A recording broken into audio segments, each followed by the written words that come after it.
Following the skirmishes near St. John's, we regrouped at Illinois to prepare for our final assault on the fort. General Schuyler had fallen ill and left Montgomery in charge. It was ironic considering Schuyler had accused soldiers suffering from smallpox of feigning their illnesses. The general had turned a blind eye as the disease ravaged our camp. He was convinced that the sores of the sick were self-inflicted, and even went so far as to accuse some of our number of burning themselves with hot chocolate so they could deceive the company doctors into sending them home. Feigned or not, our numbers were beginning to dwindle.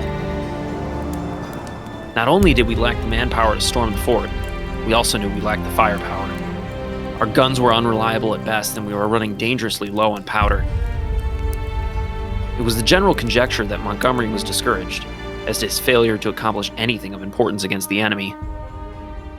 The British naval force appeared so formidable that Montgomery feared an engagement on the lake, and their fortresses were so strong, so well manned, and so well provisioned that the general could give himself very little hope of success.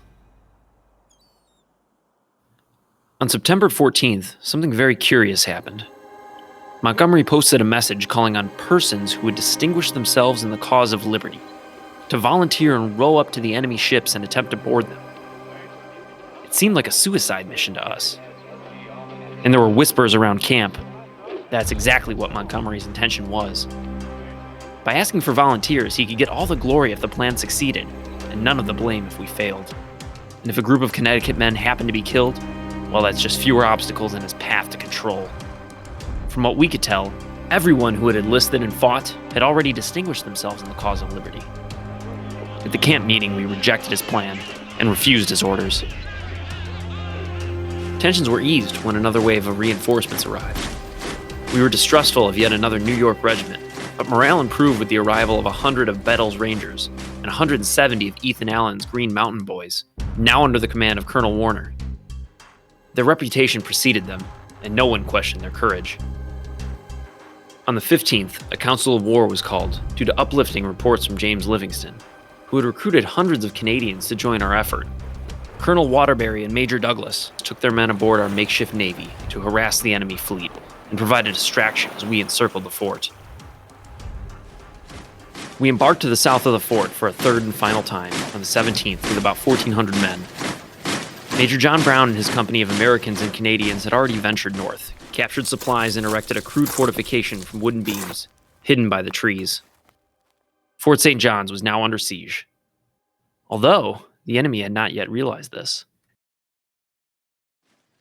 Under the command of Colonel Beddle, our regiment moved forward and took post in the north breastwork as the advance guard. We arrived before nightfall and found no resistance, though we had expected a battle right away. The whole army soon arrived afterwards, and we stayed the night with nothing to cover us but the heavens. It was getting cold when the howitzer shells began falling around us. The following morning, we exchanged a hot fire with the fort. We soon learned that the British had spotted Major Brown's fortifications in the woods and sent a party to drive them off. Overwhelmed by superior numbers, Brown and his men had fled further into the forest. We hastily assembled to recapture the position as soon as we heard gunfire from across the flat woodland. Our regiment, along with Beddle's Rangers and the Green Mountain Boys, marched 3 miles through the woods. En route, Beddle received conflicting advice. A Canadian guide wanted to take us directly to the site of the earlier skirmish, while a Huron guide wanted to take us further to the east. Colonel Beddle, not understanding the Indians' intention, fearing treachery, listened to the Canadian.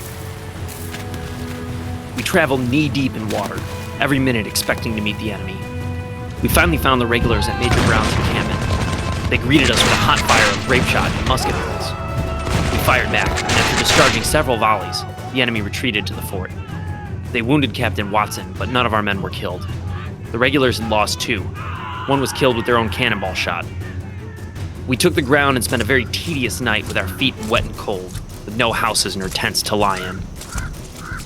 Looking back, we should have trusted our Huron guide. Had we approached from the east, the regulars would have found their retreat cut off.